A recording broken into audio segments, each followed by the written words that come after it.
নাম নাম নিচে নাম, পেপার বার কর। এর রশিদ কোথায় গেল?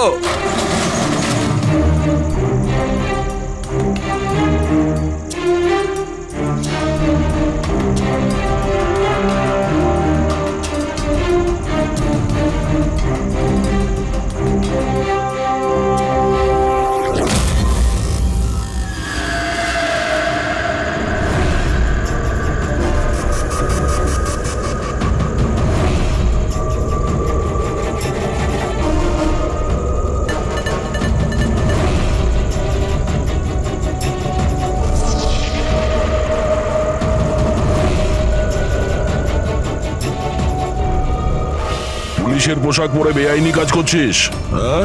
হাতে নাতে ধরা পড়েছিস তুই। বল, কি করিস তুই এটা নিয়ে? স্যার ওই ওই ওই মাছওয়ালাদের ফিশিং এর জন্য এটা দরকার হয় স্যার। Dynamite fishing? হ্যাঁ স্যার, মাছওয়ালারা ডাইনামাইট স্টিক্স জলের মধ্যে ফেলে দেয় আর মাছগুলো ওপরে এসে ওদের জালের মধ্যে আটকে যায়। তোর এই চুরি করা এক্সপ্লোসিভের জন্য সদ্য একটা ছেলে মারা গেছে, জানিস তো? ওই ওই ব্যাটসম্যান। কিন্তু স্যার আমি জানতাম না যে কেউ এটার ব্যবহার করবে কাউকে মারবার জন্য।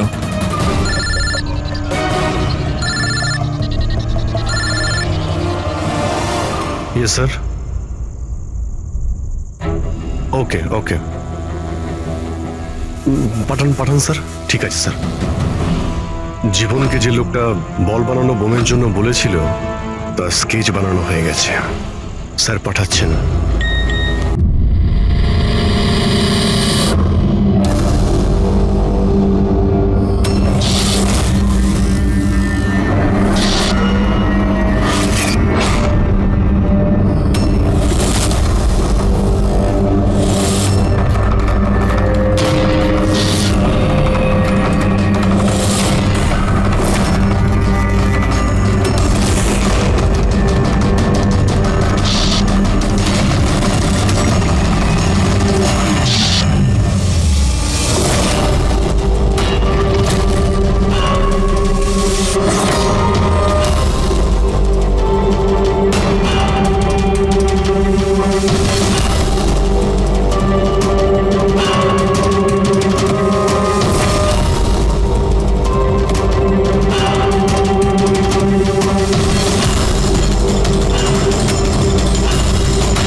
বাপরে, 125 কেজি সেট মারছে দয়া স্যার। 25 মনে হচ্ছে আজকে নিজের রেকর্ড ভেঙেই ছাড়বে। 26 27 28 29 30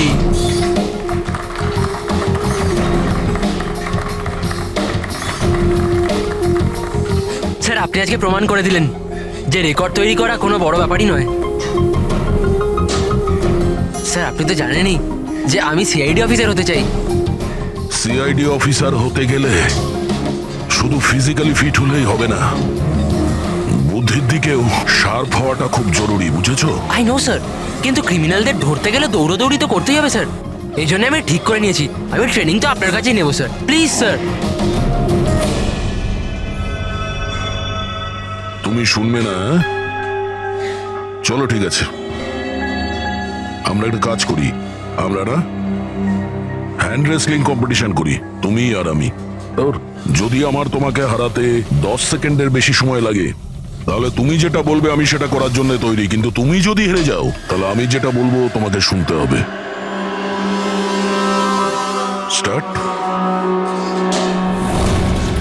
10, 9, 8, 7, 6, 5, 4, 3, 2, 1.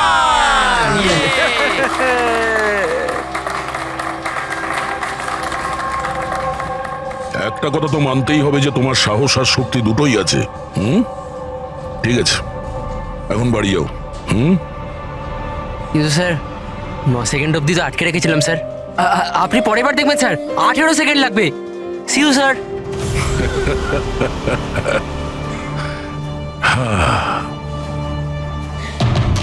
এই ছেলেটা শুনবে না, এই সিআইডি অফিসার হয়েই ছাড়বে মনে হচ্ছে।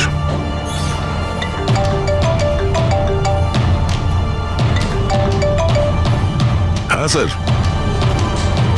মার্ডার কোথায়?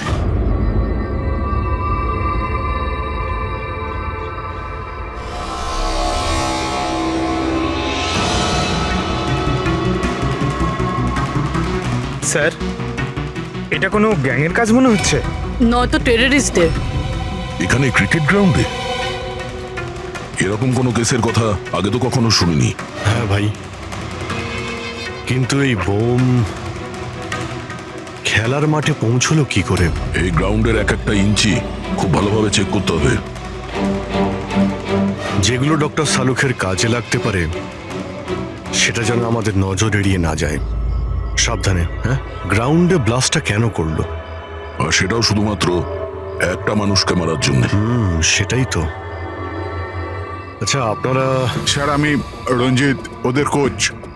এ সুমিত আমাদের pace bowler, Keshav opening batsman, আরও সুরেশ, আরও ওর নাম লিনা, আমাদের গার্লফ্রেন্ড। এখানে কোনো প্র্যাকটিস ম্যাচ চলছিল না অন্য কিছু? ওই দুদিনের মধ্যে ক্রিকেট লিগ শুরু হওয়ার কথা, তাই ওর জন্য এরা নিজেদের মধ্যেই ম্যাচ খেয়েছিল টিম সিলেকশনের জন্য। স্যার, হঠাৎ করে যেটা হয়ে গেল, একদম ব্লাস্ট হয়ে গেল, এক ভয়ানক স্বপ্নের মতো লাগছে। এত বড় একটা ঘটনা ঘটে গেল, কেউ তো নিশ্চয়ই কিছু দেখে থাকবে। Yes sir. স্যার, আমি ফিল্ডেই ছিলাম একদম অমরের সামনে, আর যখনই সুমিত বলটা করলো। তুমি বলতে চাইছো যে বলের মধ্যে বোম ছিল? হ্যাঁ স্যার, মনে তো তাই হয়। ও, ইম্প্যাক্ট বোম, যাতে আঘাত করলে কিংবা প্রেসার দিলে ফেটে যায়। আচ্ছা, এই বল কোথা থেকে এসেছিল? মানে কোন ম্যানুফ্যাকচার কোম্পানির বল? স্যার, ডিন কোম্পানি ক্রিকেট সরঞ্জাম ইউজ করে থাকি আমরা, আর এই বলটাও ব্র্যান্ড নিউ ছিল স্যার। আচ্ছা, এই ক্রিকেট কিটস, গ্লাভস ইত্যাদি এগুলো কোথায় থাকে? স্যার, ড্রেসিং রুমে। ড্রেসিং রুমে? তাহলে ড্রেসিং রুমে তো সমস্ত প্লেয়ার খুব সহজেই যাতায়াত করতে পারে। হ্যাঁ স্যার, সমস্ত প্লেয়াররা আর স্টাফেরা। মানে রেগুলার খেলা বলকে বোমে পরিবর্তন করার পিছনে যে কারো হাত থাকতে পারে, মানে যে কেউ করতে পারে। আচ্ছা, এই ব্লাস্ট হওয়ার আগে এক্স্যাক্টলি কি হয়েছিল ডিটেলে একটু বলবেন? স্যার, অমর ব্যাট করছিল আর সুমিত বল করছিল।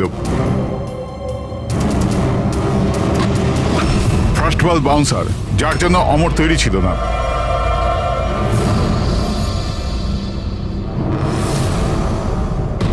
সেকেন্ড বল অমরের ব্যাটে লাগলো, গুড, কিন্তু বিশেষ কিছু করতে পারলো না।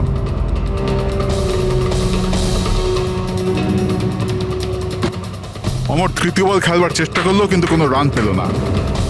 কিরে, 3টে বল খেয়ে নিলি, টার্ন তো করতে পারিস না, কথা বলিস 6 মারার।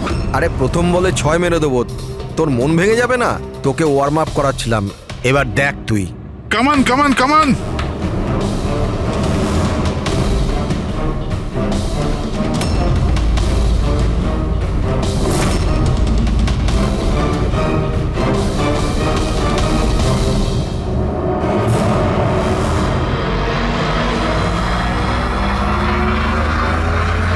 যখনই সুমিত চতুর্থ বলটা ফেললো, তখনই বল ব্লাস্ট হয়ে গেল।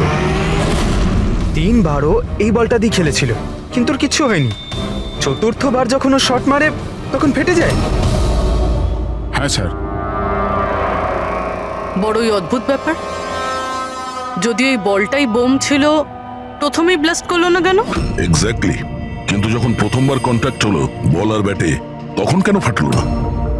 আচ্ছা, তোমরা তো সবাই ওর বন্ধু ছিলে, ওর সঙ্গে কি কারো শত্রুতা ছিল? না স্যার, অমর খুব ভালো মানুষ ছিল, আর ওর কোনো শত্রু ছিল না।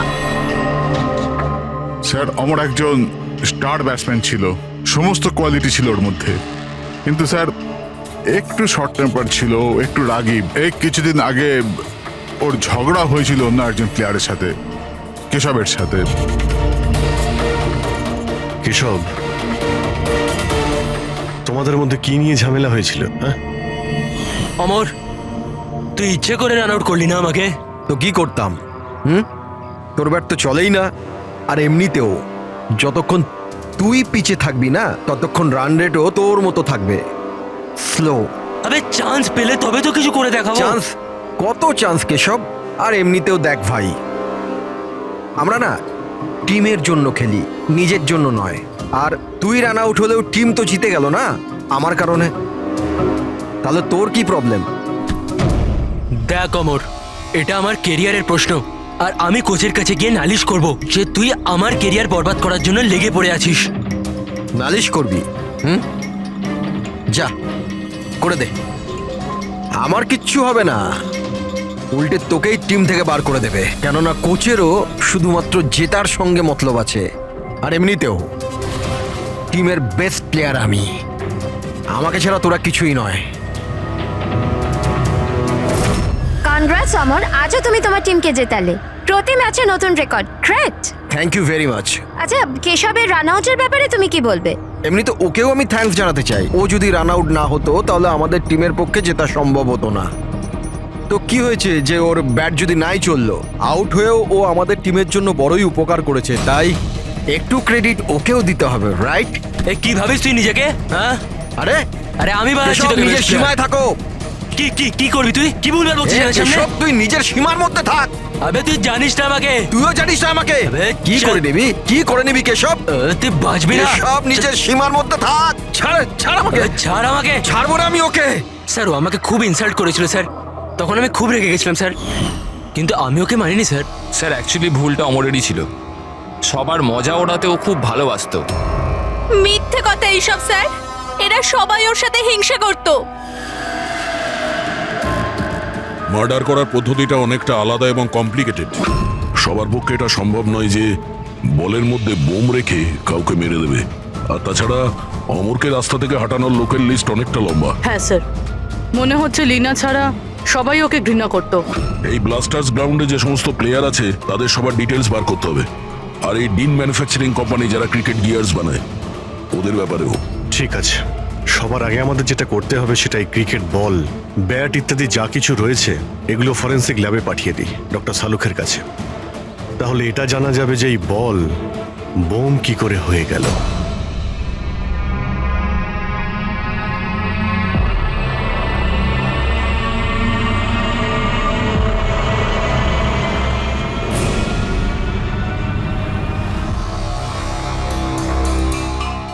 বস, এটা বলা খুবই মুশকিল যে এই বমটা কি করে ফেটেছে। নিজে নিজেই ফেটে গেছে, না কোনো ইলেকট্রনিক ডিভাইস দিয়ে ফাটানো হয়েছে? আসলে কিভাবে ফাটানো হয়েছে এটা বলা খুব মুশকিল। কিন্তু ডক্টর সালুখে এইসব জিনিসপত্র থেকে কিছু তো জানতে পারবেন আপনি। হ্যাঁ, একটা খুব ইম্পর্টেন্ট ব্যাপার জানা গেছে বস, সেটা হচ্ছে এই বমটা টিএনটি আর অ্যামোলিন নাইট্রেটের মিক্সচার দিয়ে বানানো হয়েছে। এটা তো খুবই ভয়ঙ্কর ব্যাপার। এসব তো বিল্ডিং ভাঙার কাজে ব্যবহার হয়, তাই না? হ্যাঁ, আর বস আমাদের এখন শহরে সেই সব জায়গায় যেতে হবে, সেই সব জায়গাতেই যেতে হবে যেখানে এই এক্সপ্লোসিভের মাধ্যমে বিল্ডিং ব্লাস্ট করানো হয়েছে। সেখান থেকে স্যাম্পল জোগাড় করতে হবে, আর তারপর এই বলের বমের সঙ্গে এর এক্সপ্লোসিভের সঙ্গে ম্যাচ করে দেখতে হবে। এসবে তো অনেক সময় লেগে যাবে। স্যার, এত বড় ব্লাস্ট, যাতে একটা মানুষ ছিন্ন বিচ্ছিন্ন হয়ে গেছে, মানে এক্সপ্লোসিভের মাত্রা বেশিই ছিল। Yes, you are right. তাছাড়া বলের ওজনেও তো পার্থক্য ছিল। স্যার, সুমিত। হ্যাঁ সুমিত। স্যার আমি কিচ্ছু করিনি, আপনারা আমাকে কেন ফাঁসাচ্ছেন? অমরের মৃত্যুতে আমার কোনো হাত নেই স্যার, আই এম ইনোসেন্ট। দেখো, বল তুমিই করেছিলে, আর এই বল থেকে মানে বোম থেকে অমরের মৃত্যু হয়েছে, তাই সবার আগে তোমাকেই সন্দেহ করা হবে, বুঝেছো? এটা আমার সার্ভিস রিভলভার। এটার ওজন আমার হাত, আমার মাথা ঠিক বুঝতে পারে। এই বন্দুকটা থেকে যদি আমি একটাও বুলেট বের করি তাহলে এটার ওজনের পার্থক্য ঘটে, যেটা আমার হাত আর মাথা বুঝতে পারে। বুঝেছো? তুমি একজন ফাস্ট বোলার, প্রতিদিন ওই ক্রিকেট বল দিয়েই তো খেলো। কি ওটার ওজন তো তোমার হাত আর মাথাও ঠিক জানে। যদি ওই বলের ভেতরে নর্মাল বল ছাড়া অন্য কিছু দেওয়া হয়, যেমন কোনো এক্সপ্লোসিভ, তার কারণে ওজনের ফারাক হতে পারে, যেটা তোমার হাত বা মাথার বোঝা উচিত ছিল। কেউ বুঝতে পারেনি ওজনের ব্যাপারে। সেটা কিভাবে সম্ভব? স্যার কোনো পার্থক্যই ছিল না। আর স্যার যে এটা করে থাকুক খুব চালাকির সাথে করেছে। মানে 4 বার তুমি যে বল করেছিলে তাতে কোনো পার্থক্য বুঝতে পারোনি? আগে না স্যার। তুমি কি অন্যভাবে বোলিং করেছিলে? না স্যার। অদ্ভুত কিছু দেখেছিলে বা শুনেছিলে? কেউ কি বল পাল্টে দিয়েছিল খেলা চলাকালীন? না স্যার, সেরকম কিছু হয়নি, সব কিছুই ঠিক ছিল। চতুর্থ বলটাতেই হঠাৎ করে ব্লাস্ট হলো। আচ্ছা সুমিত, একজন ক্রিকেটার হওয়ার সুবাদে তুমি নিশ্চয়ই এটা জানো যে যে ব্র্যান্ডের বল দিয়ে তোমরা খেলো ওটা বানায় কিভাবে? স্যার আমরা ডিন ব্র্যান্ড ব্যবহার করি।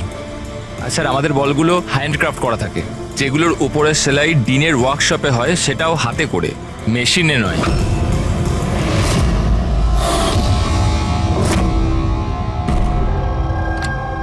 স্যার, হ্যাঁ পূরবী, স্যার এই নিউজ আর্টিকেলটা দেখুন। ব্লাস্টার্স 11-এর ওনার রমন আর বিশ্বাসের মধ্যে ঝগড়া হয়, আর ফাইনালি বিশ্বাস কোম্পানি থেকে আলাদা হয়ে যায়। এই বিশ্বাস তো সেই শিল্পপতি যার নাম জালিয়াতি কেসে উঠে এসেছিল। ওকে গ্রেপ্তারও করা হয়েছিল। হ্যাঁ, কিন্তু এর বিরুদ্ধে কিছু প্রমাণ হয়নি, আরো বেঁচে গেছে। এরকম একটা মারাত্মক অপরাধে যার নাম জড়িত স্যার, ও তো যা খুশি করতে পারে। এই বিশ্বাসের কাছে নিশ্চয়ই কোনো বিশেষ কারণ আছে এই অপরাধটা করার জন্য। অভিজিৎ একটা কাজ করো, তুমি আর পূরবী এই বিশ্বাসের কাছে গিয়ে ভালো করে জিজ্ঞাসাবাদ করো, সত্যিটা বের করার চেষ্টা করো। আর দয়া স্যার, তুমি পঙ্কজকে সঙ্গে নিয়ে যাও ওই ডিন ম্যানুফ্যাকচারিং কোম্পানিতে, আর খোঁজ নাও ওই বল কে বানিয়েছে।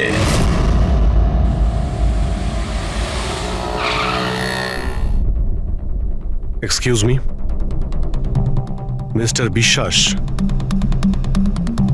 হ্যাঁ, আমরা সিআইডি অফিসার।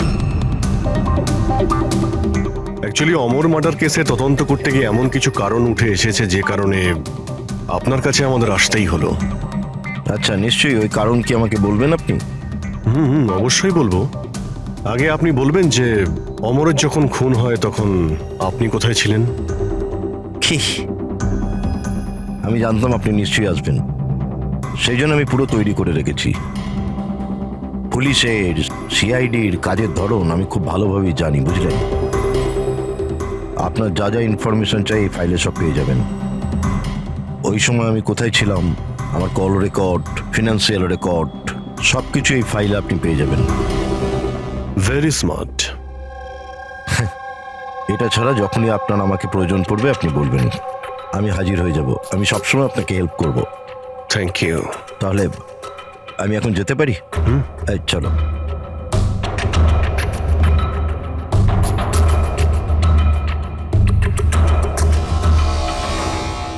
ব্লাস্টার্স 11, তোমাকে কনগ্রাচুলেশন।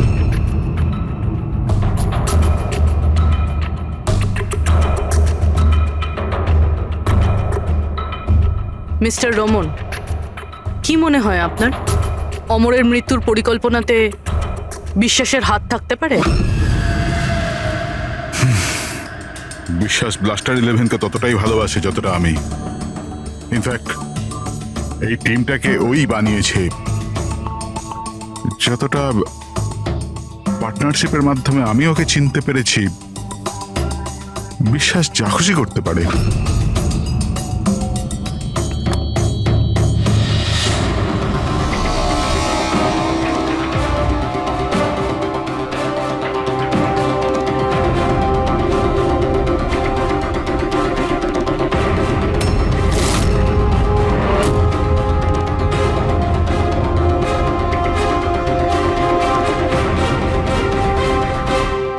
এরা গ্লাভস পরে না? স্যার সূক্ষ্ম কাজ না, সেই জন্য গ্লাভস পরে কাজ করা মুশকিল হয়ে যায় স্যার।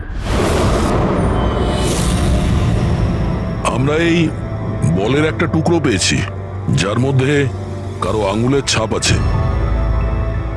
আপনাদের আঙুলের ছাপ নেব আর এই আঙুলের ছাপের সাথে ম্যাচ করে দেখব যার সাথে ম্যাচ হবে আমাদের অপরাধী সেই। হাত দেখান আপনার। আরে অনেক বছর ধরে কাজ করছি স্যার, হাতের অবস্থা তো এইরকম হবেই। আমার হাতটাও দেখে নিন স্যার। এদের হাত থেকে তো ফিঙ্গারপ্রিন্ট পাওয়াই যাবে না।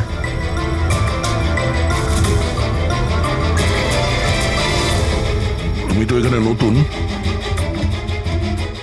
তোমার হাতের রেখা তো একদম ঠিকঠাক আছে।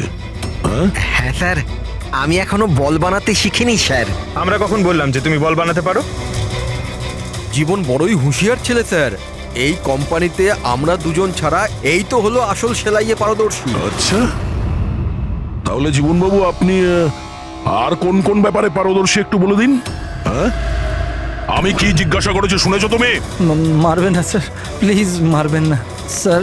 আমি একটাই বল তৈরি করেছিলাম ওখানে গ্রাহকদের জন্য, যার জন্য আমি 20,000 টাকা পেয়েছিলাম। ওটা বল ছিল না, ওটা বম ছিল। তুমি জানো ওটা দিয়ে একজন খেলোয়াড়ের মৃত্যু হয়েছে? বোমের ব্যাপারে আমি কিছু জানি না স্যার। যে লোকটা আমার কাছে এসেছিল ওনার কাছে আগের থেকে একটা বল রেডি ছিল, আমাকে শুধু ওপর থেকে সেলাই করতে হয়েছিল। উনি বলেছিলেন যে কাজটা এমন করে করতে হবে যে ওজনে আর দেখতে যেন একদম ডিন বলের মতো লাগে। কে সেই লোকটা? নাম বল। নাম তো জানি না স্যার। আরে ওর মুখ দেখেছিলে তো তুমি? হ্যাঁ। স্কেচ বানিয়ে দে ওর। হুম,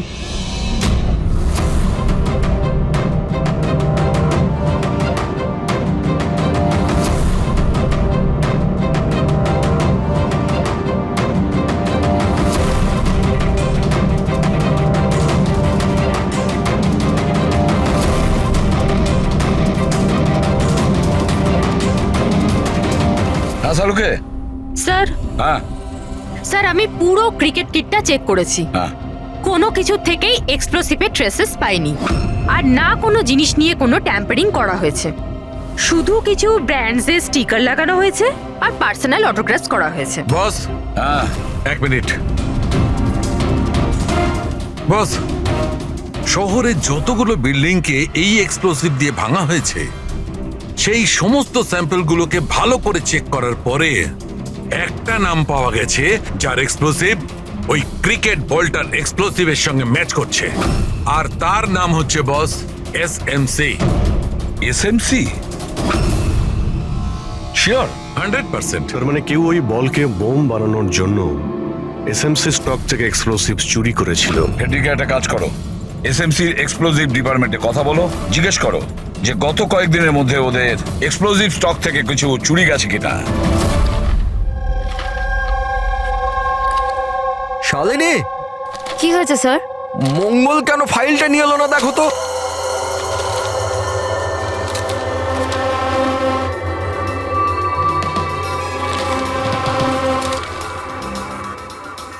সরি স্যার, এই নিন ফাইল। কিন্তু কি হয়েছে স্যার, আপনি এত চিন্তিত কেন? কিছু না, তুমি যাও। আরে যাও না ভাই।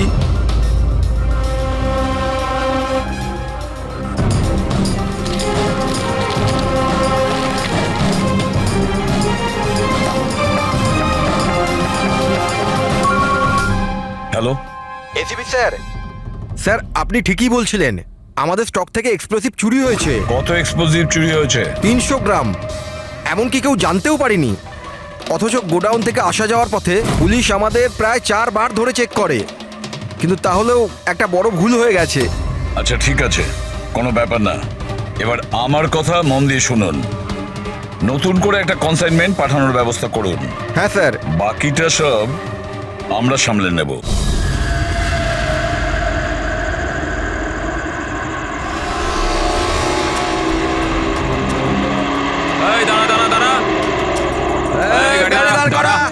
চাবি দে। এই পেপার চেক করেন। নাম নাম নিচে নাম, পেপার বার কর। এই রশিদ কোথায় গেল?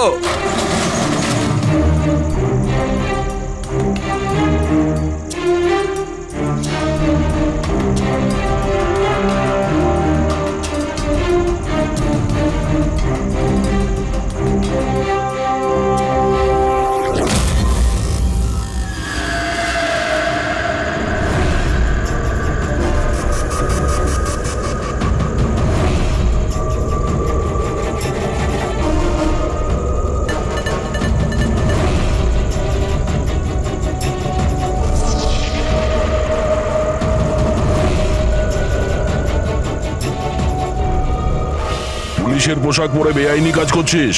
হ্যাঁ, হাতে নাতে ধরা পড়েছিস তুই। বল, কি করিস তুই এটা নিয়ে? স্যার ওই ওই ওই মাছওয়ালাদের ফিশিং এর জন্য এটা দরকার হয় স্যার। Dynamite fishing? হ্যাঁ স্যার, মাছওয়ালারা ডাইনামাইট স্টিক্স জলের মধ্যে ফেলে দেয় আর মাছগুলো ওপরে এসে ওদের জালের মধ্যে আটকে যায়। তোর এই চুরি করা এক্সপ্লোসিভের জন্য সদ্য একটা ছেলে মারা গেছে, জানিস তো? ওই ওই ব্যাটসম্যান। কিন্তু স্যার আমি জানতাম না যে কেউ এটার ব্যবহার করবে কাউকে মারবার জন্য।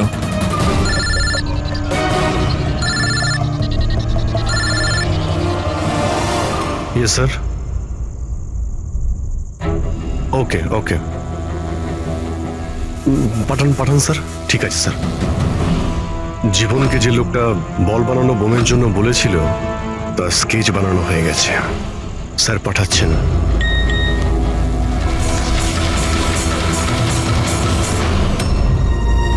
একে চিনিস তুই?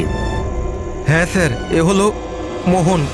এ এক্সপ্লোসিভ নিয়ে ডিনামাইট স্টিক বানায় আর জেলেদের বিক্রি করে দেয়। মোহন?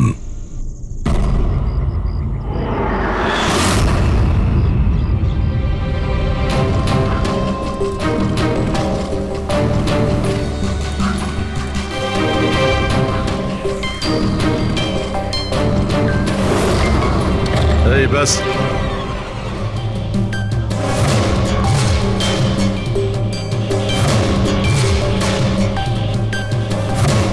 অমরকে তুই মেরেছিস? হ্যাঁ, টাকা গুনছিলি এখানে? হ্যাঁ, কে দিয়েছে এতগুলো টাকা? সেই যার কথাতে বলের মতো দেখতে তুই ওই বোম বানিয়েছিস? স্যার, ও বল তো কারিগরের সাহায্যে বানানো হয়েছিল, কিন্তু আমি ওই সমস্ত ছেলেদের চিনি না যারা আমায় বোম বানানোর জন্য টাকা দিয়েছিল। বমস মানে একাধিক বোম আছে? বেশি নয়, 3টে বোম ছিল। 3টে বোম? হ্যাঁ স্যার, এমন একটা বলের মতো বোম যেটা একটু চাপ পেলেই ফেটে যাবে। আর বাকি দুটো? বাকি দুটো ডুপ্লিকেট বোম ছিল স্যার। ও এমন বোম বানাতে বলেছিল যতক্ষণ ওতে ওজন চাপানো থাকবে ততক্ষণ কিচ্ছু হবে না, কিন্তু যখনই ওজন ছড়ানো হবে ওই বোম ফেটে যাবে। বোম নিয়ে কে এসেছিল? ওটা আমি জানি না। আমাকে এই সমস্ত বোম একটা জায়গায় রেখে দেওয়ার জন্য বলা হয়েছিল।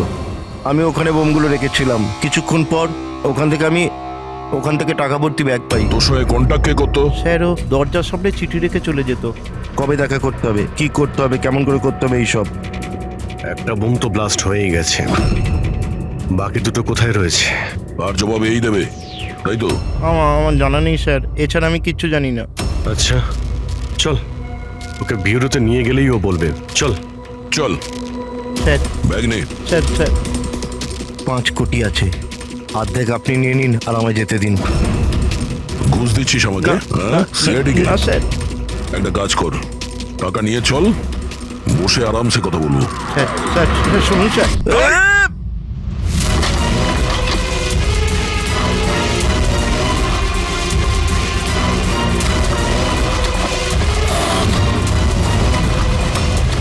দাঁড়া, না হলে কিন্তু গুলি করবো।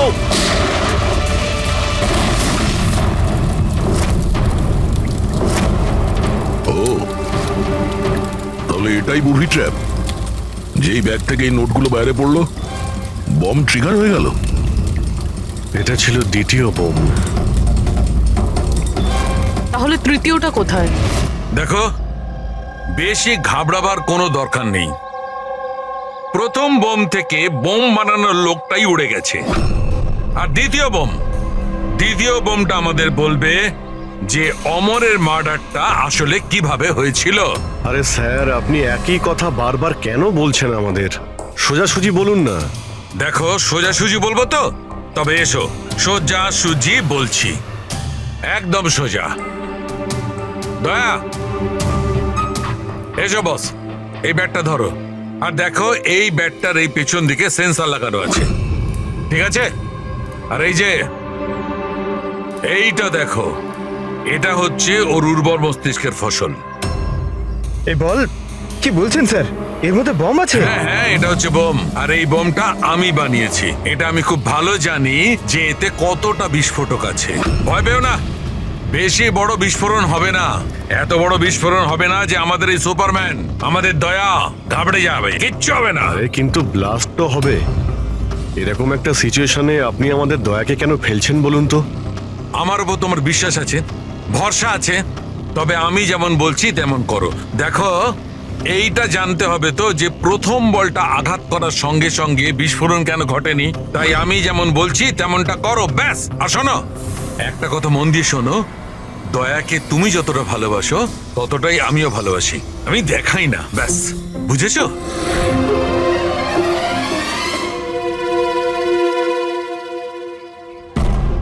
পঙ্কজ, গায়ে যত জোর আছে ততটা দিয়ে বল করবে, ঠিক আছে? দয়া, প্রথম বলটা একটু ডিফেন্সিভ খেলবে, ঠিক আছে? বেশি আঘাত করবে না, ঠিক আছে? চলো পঙ্কজ।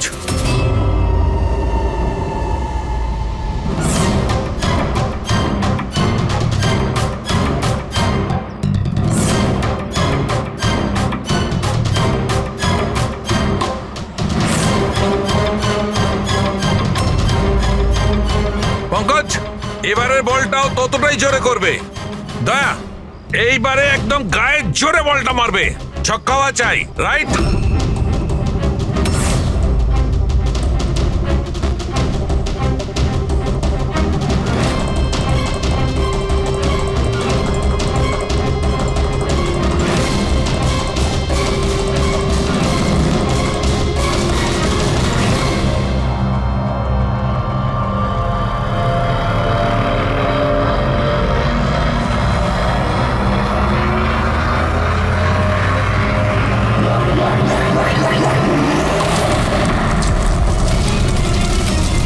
দয়া স্যার!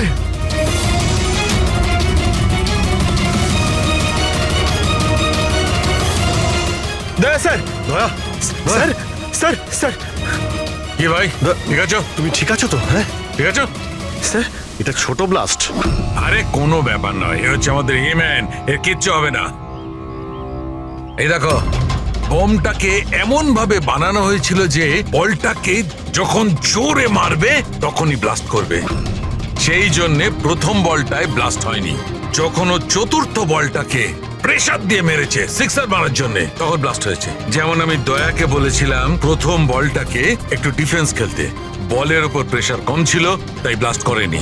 কিন্তু যখন দ্বিতীয় বলটা আমি দয়াকে খুব জোরের সঙ্গে মারতে বলেছি, দয়া জোরে মেরেছে প্রেসার দিয়ে আর ব্লাস্ট হয়ে গেছে। বুঝলে, এই বোমটার আসল রহস্য হচ্ছে প্রেসারের। কিন্তু ব্যাপারটা তো এখনো সেখানেই দাঁড়িয়ে। এই মোহন তো কারো ইশারাই কাজ করছিল। আসল খুনি কে, আর এই খুনিকে ধরবো কি করে? এই কেসের সমস্ত সূত্রটা পাওয়া গেছে, শুধু শুধু একটা সূত্র, সেই একটা সূত্র যে সমস্ত ব্যাপারটাকে জুড়তে পারে। কি কি হতে পারে সেই সূত্র? কি হতে পারে? স্যার, এই বিশ্বাসের সঙ্গে আরেকবার দেখা করি। ওর সোর্স অনেক দূর রয়েছে, খুব পাওয়ারফুল লোক, আর বদনামও রয়েছে। এই খুনি হতে পারে স্যার। স্যার, যদি বিশ্বাস হতো তাহলে ওর বিরুদ্ধে সাক্ষী দিতে পারতো যে মোহন, সে তো মরে গেছে। তাহলে কে সেই রাস্তাটাকে বলে দেবে? কে হতে পারে? স্যার, হ্যাঁ, ওই আমাদের টিমের কিডব্যাকটা পাওয়া যাবে প্লিজ? পঙ্কজ,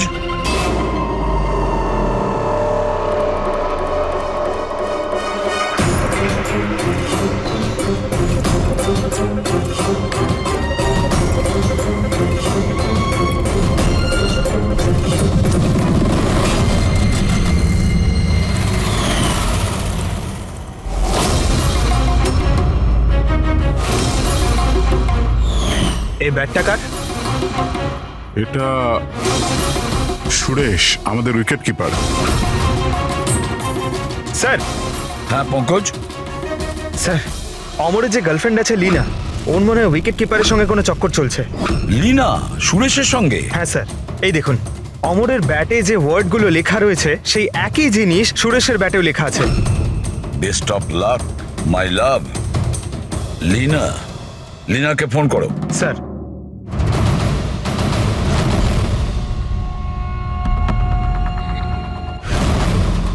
স্যার ফোন তো বন্ধ।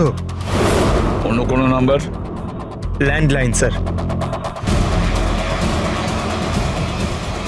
হ্যালো, আচ্ছা আমি লিনার সঙ্গে কথা বলতে পারি? আপনি কে বলছেন? স্যার ল্যান্ডলেডি বলছে যে ও কাল থেকে বাড়ি ফেরেনি। সুরেশ কোথায় থাকে? পাগল হয়ে গেছো তুমি।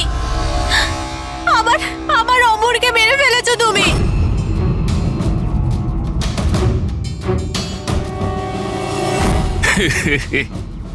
পাগল হয়ে গেছো তুমি, আমার অমরকে মেরে ফেলেছো তুমি। আরে এটারই যোগ্য ছিল,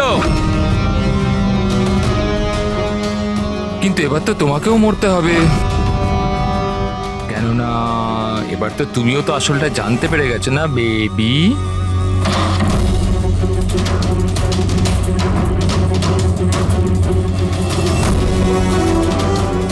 দেখো, আমার সাথে এরকম করো না প্লিজ, আমাকে যেতে দাও। আরে এভাবে কি করে যেতে দেবো? তুমি বাইরে যাবে, পুলিশকে বলে বেড়াবে, আবার এখানে মাথা মোটা লেখা আছে নাকি? তো তোমাকে মরতেই হবে। কি করে মারি? ছুরি দিয়ে? না না, প্লিজ আমাকে ছেড়ে দাও, আমাকে যেতে দাও প্লিজ। ঠকিয়েছিলি তুই আমাকে না? আরে যা অমরের কাছে, আমি পাঠিয়ে দিচ্ছি তোকে অমরের কাছে।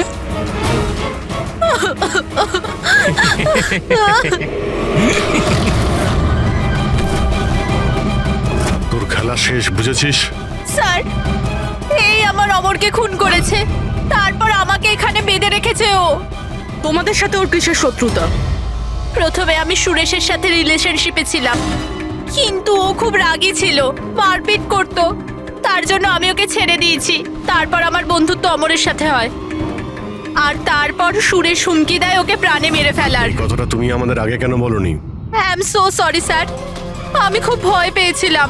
ওই বম ব্লাস্ট, অমরের মৃত্যু, আমি কিছু বুঝতে পারছিলাম না স্যার, কিন্তু আমার অমরকে ওই মেরে না ফেলেছে। স্যার, স্যার স্যার আমি মারিনি অমরকে। স্যার আমাকে তো একটা কাজ দেওয়া হয়েছিল যে অরিজিনাল বলের জায়গায় ওই বোমওয়ালা বলটা রিপ্লেস করে দিতে হবে, আর স্যার ওর বদলে আমি 5 কোটি টাকা পেয়েছিলাম। কে সেই লোক যে তোমাকে খুনটা করতে বলেছিল? স্যার আমায় তো ওই বলটা দেওয়া হয়েছিল যেটা আমায় সুমিতকে দিতে হতো, আর ওই টাকা ভর্তি ব্যাগটা কেউ আমার বাড়িতে ফেলে দিয়ে গেছিল, ব্যাস।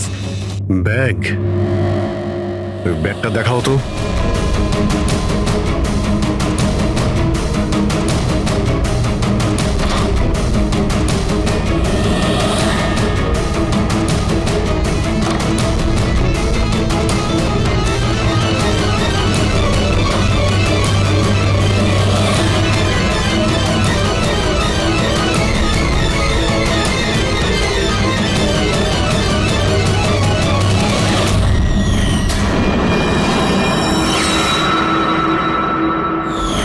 স্যার এটা তো সেরকমই ব্যাগ যেরকম মোহনের কাছে ছিল। ও এমন বোম বানাতে বলেছিল যতক্ষণ ওতে ওজন চাপানো থাকবে ততক্ষণ কিচ্ছু হবে না, কিন্তু যখনই ওজন ছড়ানো হবে ওই বোম ফেটে যাবে। ব্যাগটা খুলে দেখোনি তুমি? না স্যার। বেঁচে গেছো, নাহলে উপরে যাওয়ার টিকিট কেটে নিতে। মানে নোটের নিচে এই ব্যাগের মধ্যে বোম আছে, বুবি ট্র্যাপ। যখনই তুমি টাকাগুলো বাইরে বের করতে, প্রেশার রিলিজ হতো আর বোম ব্লাস্ট, আর সঙ্গে তুমিও। যাই হোক, এবার এই ব্যাগই আমাদের খনি অবধি পৌঁছে দেবে। সুরেশকে তো আমরা গ্রেপ্তার করেছি, এবারে টাকা ভর্তি ব্যাগ যেটা এই খেলার মেইন খেলোয়াড় সুরেশকে দিয়েছিল সেটাও আমাদের হেফাজতে। এই ব্যাগের মধ্যে আমরা ফিঙ্গারপ্রিন্ট পেয়েছি, এবার আপনাদের সবার ফিঙ্গারপ্রিন্ট নেব, ম্যাচ করে দেখব, সব ক্লিয়ার হয়ে যাবে। আসুন, প্রথমে আপনি যান।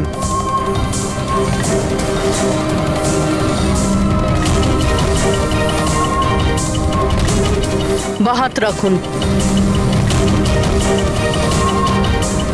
অন্য হাতটা।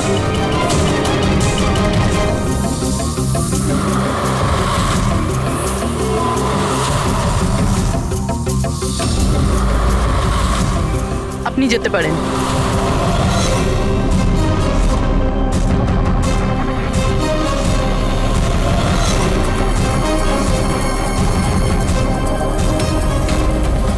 আপনি যেতে পারেন। লীনা,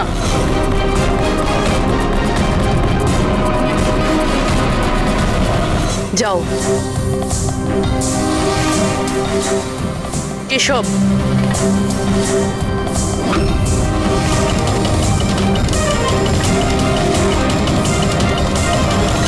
রমন,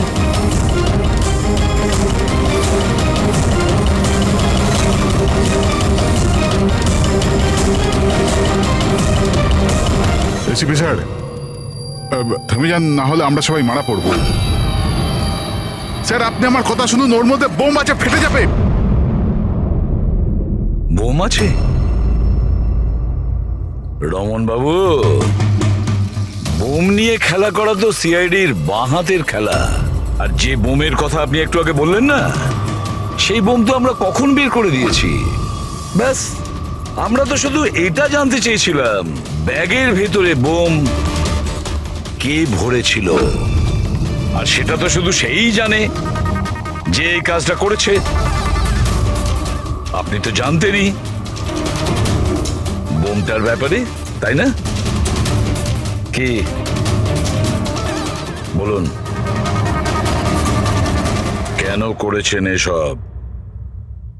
বলুন তাড়াতাড়ি। স্যার ওই